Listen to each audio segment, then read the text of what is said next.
you think about a model that mirrors Faculty Senate, right? You get representatives from all the areas. They said yes, and we said, okay, let's do it, right? And we ran it through the process. And then, of course, considering elements of shared governance and committee operations. So really what we tried to do was streamline this so that each committee's procedure deals just with the makeup and purpose of that committee. And then everything else about how that committee operates ends up in that standing institutional committee procedure, okay? And you'll see an example of that here in a second. So what we did was we made a template for those standing committees so that they all look the same, or as close to the same as possible. So you start with your purpose, start with your responsibilities, then responsibilities, what is that committee supposed to do? Of course, the membership. And I was going to pause for a moment here to emphasize something about membership, is that most of there are usually a few members of committees that are there by position, okay? But for the most part, most of those people are there to represent other areas of the college, okay? And so the reason we do that is so that whoever's on that committee in that position is there to represent a whole bunch of people, right? It's not necessarily about you individually and your desires. It's about the group you're representing. So I ended up on CTAC as the president of Faculty Senate. I'm there to represent all faculty, right, and their concerns. The other thing about that is that we do 3-year staggered terms. Okay, so about a third of the members of the committee should roll off each year. Okay, and we do that to get fresh ideas in there, to get new people in there, to open it up for other people to have a chance.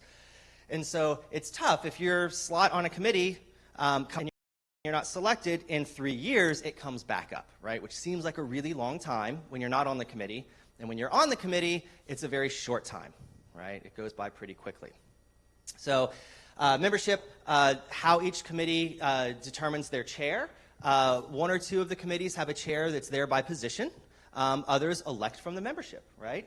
And we put in a sort of caveat there that if the chair is elected, at least every 3 years, there needs to be another election, right? So no one just by fiat serves as chair for life. Okay, let's see. Who the committee reports to, that would be sort of their vice president liaison. Meeting requirements, how often they need to meet if necessary. And then, of course, their number 6 is anything else that needs to be in that committee's procedure. Okay, so here's our overarching one that governs how these committees work. And again, I just pulled this directly from the procedure. It's probably small. So Seminole State College is committed to utilizing various institution-wide standing committees to support effective planning and decision-making within the college. Institutional committees shall provide support for strategic priorities and appropriate, and it usually revolved around Faculty Senate. So it would say you need to have at least one faculty member from the School of Arts and Sciences who is also a member of Faculty Senate, right? Burning questions about the overarching standing institutional committee procedure? I'm shocked. Yes.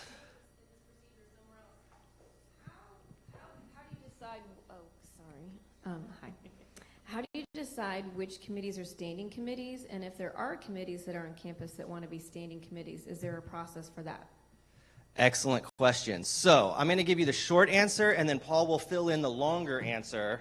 Well, actually, his might even be shorter than mine because he's good at it. Basically, what happens is in that standing, so I think we have, 57 appointments coming up for the spring that we'll be looking to fill. So anyway, we recently moved the speaker series, was sort of an ad hoc committee, and again, put it through the procedure process, and now it's a standing committee. It's a great question. Okay, so this chart is, we wanted to kind of just share with everybody kind of the ways in which the Council to Coordinate Standing Committees and the Shared Governance Council function, and the way they sort of work together to kind of help our procedures and our committees overall. So as I've been going through the CCSC, we coordinate the membership, ensure diversity, multiple campuses, equity, all that good stuff, an important thing of what we do. Again, orient and train chairs. And then, of course, we collect the annual assessments that you all did, and we appreciate that very much, and share those with the Shared Governance Council to develop topics for our summit. Shared Governance Council is really there to advocate and provide oversight for shared governance. They're doing a lot of the big picture thinking that CTAC started to take on when we started talking about shared governance, and we were just really excited that the Shared Governance Council was created to focus on those issues. Angel's been the liaison for the College Advisory Council, which is great, having someone who's there thinking about shared governance in the room when we go over procedures and think about, again, big initiatives at the college. Provide training on elements of shared governance, maintain the website, which they've been doing a great job of. There's all kinds of good information up there. Develop and maintain the annual assessments, right, which is what you all filled out. And then, of course, what we do together is we evaluate committee structures, the structure of the council to coordinate standing committees, and the college appointment process, because, again, remember, they're thinking about shared governance as an ideal, and they help us out with that, too. And then, of course, we jointly organize and conduct the annual summit, which has everyone here today. So, with that,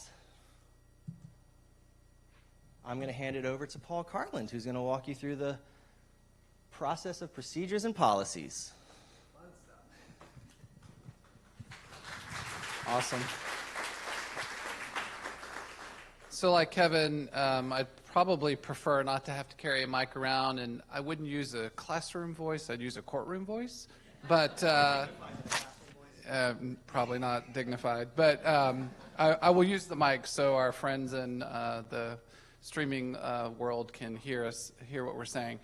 So we did want to spend some time with this group talking about the policy and procedure process, the development, the revisions, because probably the two most important components to any shared governance culture or structure in any organization is, number one, the participation component.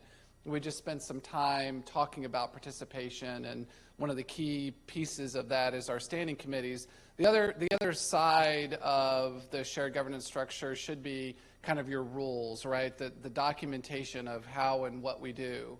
And so that's really what policy and procedures do for us in terms of shared governance. So let's talk a little bit about them and how they work. So, and where is the little clicker? So to start with, just a little bit of background. So policies and procedures are really a creature under law for any government organization in this state, whether it's a city, a county, a state agency like the Department of Transportation, school boards, colleges, universities. Well, we all have some authority under the law as government agencies to develop rules. And rules in our organization kind of come in two formats: policies and procedures. They both really do meet the definition of a rule under state law. State law makes it clear that rules can include policy, it can include procedures, and for some folks that's a little bit of a different concept. I know when we look at our accreditation agencies, SACs, they talk a lot about separating policies from procedures, and policies are just what the board does, and then procedures are staff. That may be true on a very high level for accreditation, but under Florida law, both policies and procedures meet the definition of a rule, and so there's some requirements by law that we have to follow to promulgate those, enforce those. But I also like to look at, how do we distinguish between when something should be a policy and something should be a procedure. Policies, again, because they go directly to the board and are really a direct statement from the board. Policies really are how the board sets the vision and the mission of what we do as a college. It's really kind of the roadmap. Here's where we're going. The procedures are really kind of the tracks, right, that the train's driving down. This is how we're going to get there. This is the nitty-gritty about how we're going to achieve that mission and vision. So when you're thinking of something of like, this is who we want to be as a college, this is something we stand for, if it's that very large of a concept, it's probably something that we want to look at as creating a policy. If it's really about, we need this department and this department to perform these functions so that we can provide a good service to our students, that's probably a procedure. So having said that and kind of understanding the background of what they are and why we have the two sets, let's talk about how we kind of move forward when we think we need them or need to change one. So the first step in our process, and I want to refer everybody, I'm not going to go through every excruciating detail, But in the slides, which we'll share, I reference procedure 1.0100. That's our rulemaking procedure, and that kind of outlines the process that I'm going to talk about today. So the first thing is, does someone have an idea for a new policy or procedure? Or have you looked at one that needs some revisions? Or is there one maybe that's outdated and we just need to get it off the books? Anyone can really come forward with that idea, one of those three ways of looking at something. Usually it's someone who's directly impacted by that particular rule, right? Either someone that's having to enforce that rule or enact that rule, or it affects what they do. So anybody in the college in any position can come forward with that idea. Usually the first task would be to, if it's a new policy or procedure, if, for example, from what we talked about earlier, you want to create a new standing committee, that sometimes is a little bit more work in terms of kind of coming up with what would we put down actually on paper. And I'm more than happy to assist anybody with that effort in terms of drafting something original. If we're talking about a new standing committee, luckily we've already got a template created through the work of CTAC or CCSC, so you've got a head start there if that's what your idea is that you want to bring forward. But if it's not something like that, if it's an original thing or doesn't relate to something else, I'm happy to help anybody in kind of coming up with that original draft.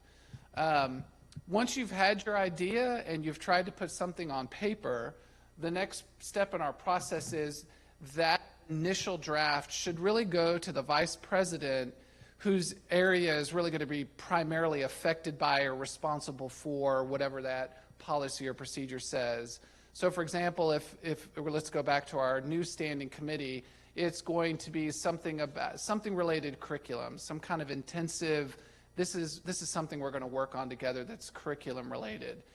That draft of a procedure, or even if it's about this new committee that's going to work on curriculum, that really should go to Dr. Ross, over the vice president over academic affairs, because the main thrust of that procedure is going to be academic in nature. If it was related to facilities, let's say for another example, that really should go to our new CFO, Joe Major, because again, it would primarily affect his area. Sometimes there's crossover, and that's fine. You may want to get it to 2 or 3 vice presidents and ask them to look at it and give you feedback. But that's really kind of where the focus is. And this first step is to, again, give that leader over that division the opportunity to work with you on the idea. Sometimes there could be impacts on resources, there could be impacts on workload, and so the vice president really deserves the first opportunity to speak into this new idea. Once the vice president has worked with you and your department, as it may be, on this idea, the next step in the process would be go to exec team. And this, again, is kind of that opportunity for the leaders of the organization to, again, look at the idea, to look at possible impacts on resources, on workflow, on work demands for staff, and kind of speak into it so that we kind of all know what's going on. Sometimes, it could result in this really isn't workable, and maybe that idea stops and we think of something else, or again, it may just be a fine-tuning opportunity. But once we get past this stage, now we're really getting to the much broader for interaction for shared governance purposes. So that first level, after the exec team says this can move forward, is that the new or revised or repealed procedure or policy would go to the College Advisory Council, CAC. And this body serves a very, very important function in our rulemaking process, because it really is kind of the hub for shared governance when it comes to rule development. Not just because of the work they do, but also you look at the makeup of the organization. That group is probably the most centralized shared governance group that we have on campus. It's comprised of our president, it's comprised of all the executive team members, and all these key people from other groups, especially the employee groups, who, again, are going to be impacted by whatever this new rule is. And you have representative from the Shared Governance Council as a standing member now of CAC who will bring that perspective. So CAC is have a better product at the back end. So all of this is compliant with law and actually in greater specificity. So College Advisory Council gets that look at the rule, and now we have a very large perspective, right, over what is this idea, what is we need to do or want to say about who we are as a college. And there's lots of good work that goes into that committee or at the council level, lots of good feedback that the person who's bringing that rule forward receives. And it's very dynamic. Sometimes the College Advisory Council thinks this is great, but we need to do some more work before we're ready to send it out prime time. So we get a lot of great feedback. Sometimes that feedback, we're able to make some adjustments on the fly in CAC, and then it's ready to go. But again, because so much is happening at that level, that's why it's very important that those folks, who are on the CAC are looking at the information before the meeting, getting feedback, and also making sure their constituent groups know when we send it out, hey, you need to go look at this, it could impact you. And so good segue into what then happens. If CAC says this is ready for prime time, we want to give this an opportunity for the broader college community to look at, and even communities outside of the college, right, because this goes public. We then post our proposed or new procedure or policy for comment. And this we put it on our website. I send probably an annoying email to some folks that kind of tries to lay out, hey, we've got a new idea for a new rule. It's on our website, and we have a process for getting comments back, and that's all explained in the email and on the website. Hopefully, my dream is that someday we'll be able to automate that process so that people can leave comments and they can go straight to the person who's bringing the rule forward. Good segue. We, in terms of trying to keep all of this straight, because as you can see, it's a kind of convoluted little road we travel, we refer to the person who's kind of shepherding the rule through the process. We call them the sponsor. So you may hear that word thrown around or somebody. So we want the sponsor as kind of that key person who's kind of bringing the rule along, saying this is something we should do. When we get feedback from the comments, we send those back to, or my office sends those back to the sponsor, because we want them to synthesize that information. They're the main idea person. We want them to see those comments and think, is there a valid concern, or is there a better way? And ultimately the sponsor, because we're going to get, as we go down this road, we're going to get back to CAC, the sponsor is going to be responsible to kind of lead the discussion at CAC about all this feedback or all the comments. Sometimes we don't get any. I assume then it's just people thinking, hey, this is great, go forward. But there are some rules that we put out there that we get a lot of feedback on, but it's all good. Now, at this stage of the process, we have a little bit of a kind of divergent on how things happen, on the nature of whether it's a policy or a procedure. So if you'll recall, we talked about policies are really kind of these high-level philosophical statements that we really want the board to make in terms of who we are as a college and what we do. So because policies are high-level, kind of those larger concepts and philosophical statements, we send policies in the comment process to the board directly and give the board an opportunity to have a reading, to see the policy, and then authorize us to advertise it through a legal process in the statute. It doesn't take away from our comment process or giving our community the opportunity to comment, but because it's defined as a policy, we take it straight to the board, because first and foremost, a policy is a statement from the board. So they need to have a say in the development of that directly. If it's a procedure, for the time being, we go through our posting process, and then they go back to CAC. After we take it to the board for the first, and the board process is a two hearing process. We take it to the board one time, We place a legal ad, allow the outside community an opportunity, because it's a rule, to contact us or give a comment, and then it goes back to the board for final approval. In between those, we do, if there was to be any feedback from the board, we would bring that back to CAC. Very often there isn't board feedback. Again, these are far and few between. We do more procedures than we do policies. And again, the policy statements are very broad, and the president and I and other senior members of staff have an opportunity to make sure the board understands what those are. But if we did get feedback from the board, we absolutely would bring it back to CAC.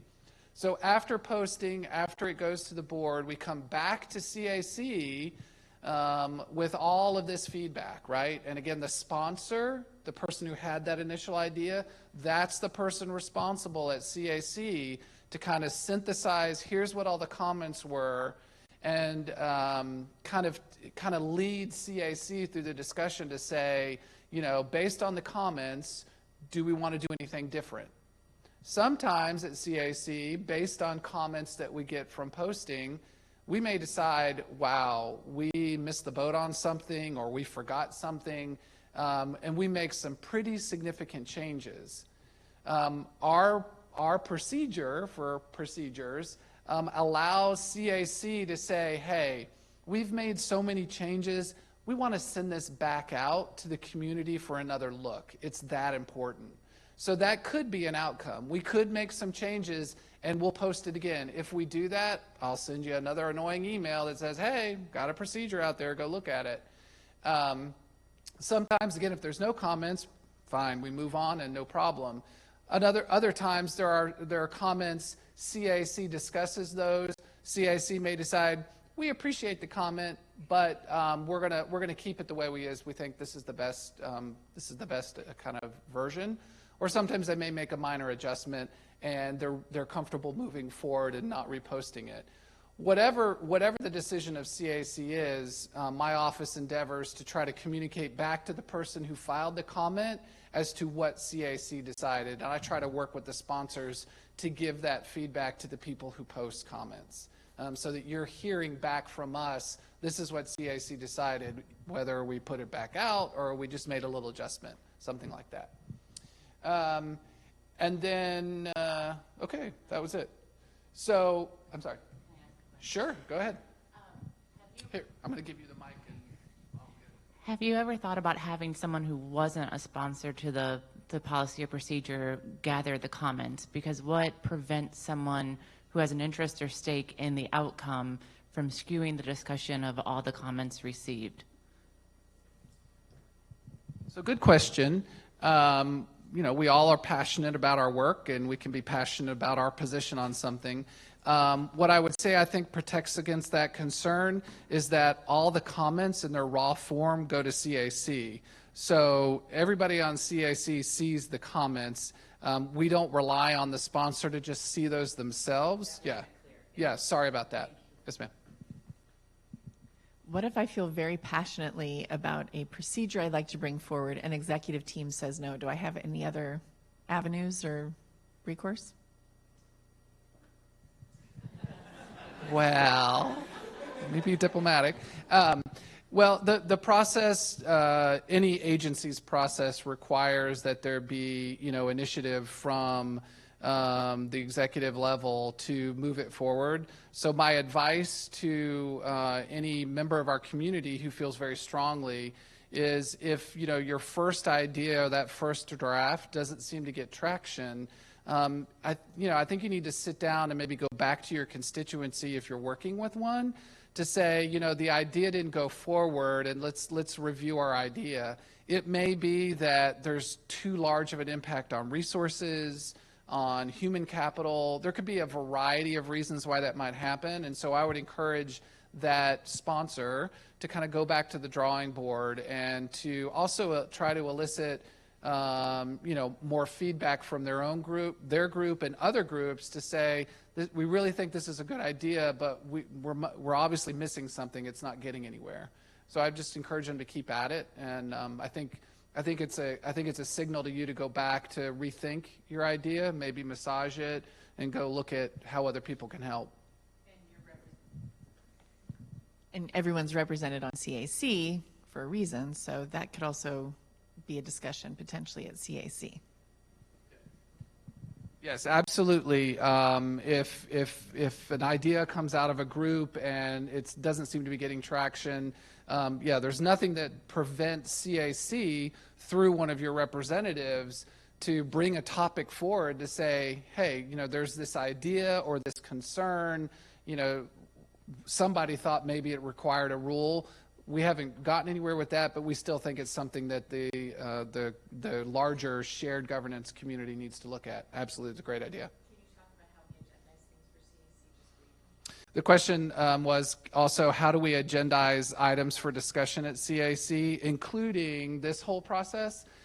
We are now at CAC, we have stumbled into the 21st century and are using Microsoft Teams to kind of be the platform by which we share ideas before we come to meetings. So all of the members of CAC are on this team, and any member on CAC is free to post any topic that they wish to bring up to the larger group for discussion. We like to have the topics posted in advance so that anybody may be affected can be prepared for the discussion, bring information or what have you. We also have an opportunity, a folder in that process where if there's some related documentation or materials that might aid in the discussion, those can also be posted for the members of CAC. So that way we have a good, robust discussion, whatever the topic happens to be. Another question? Oh, forgive me, but Sure. it's such an interesting topic, and I know I should know this, but how do people get appointed to the council, the College Advisory Council?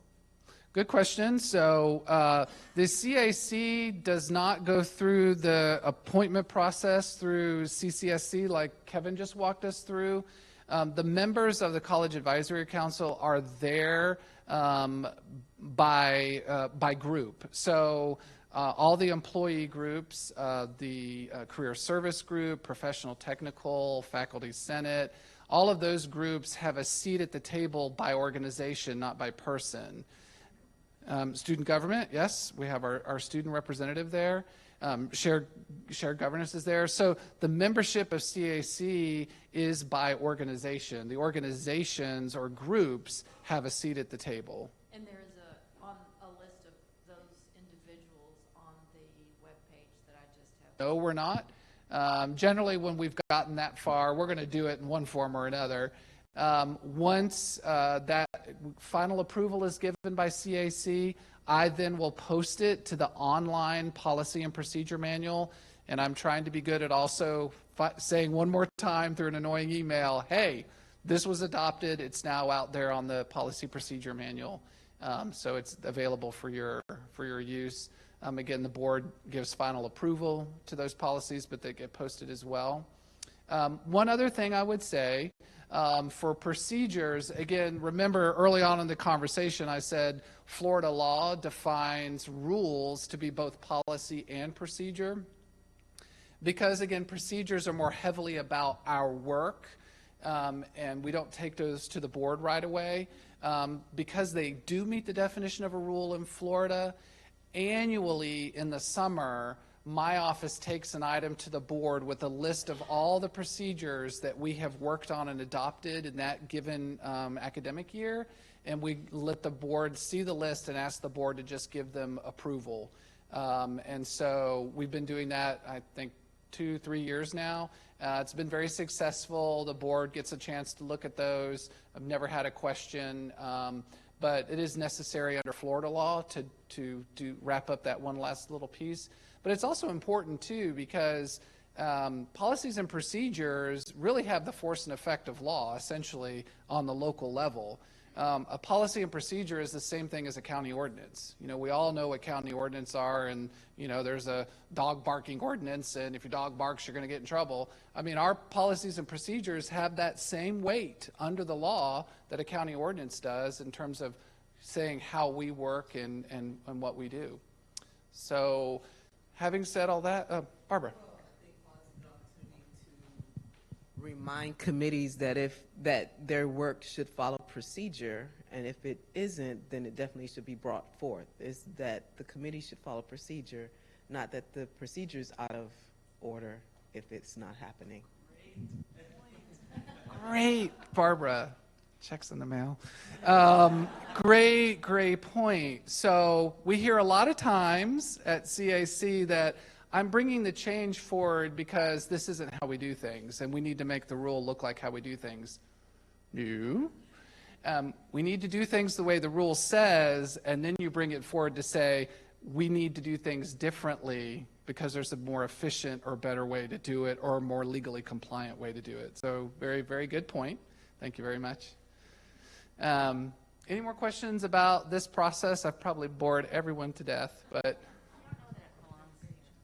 I don't know if it belongs here. I know that you're very efficient in posting, like once a policy or procedure has passed, and that goes out fast. Something that employee benefits has struggled with is getting our minutes. We don't post them until they're approved at the next meeting. So with CAC, do you guys meet once a month? I know usually the Tuesday after the board meeting. Do you wait until the next month to post those minutes? And so we've got a month lag on kind of the activity. Do you have any recommendations, other than following all of your emails, for changes in policy and procedure for those employees who want to be vested in knowing outcomes at CAC? What's the best way to do that without waiting the month? I welcome any other member of CAC to address that, but I would just say, I think, find someone on the CAC that, represents you and give them a call. Yeah, that's what I was going to suggest, is that, back to the point of who's there, it's the chair or the president of those employee councils.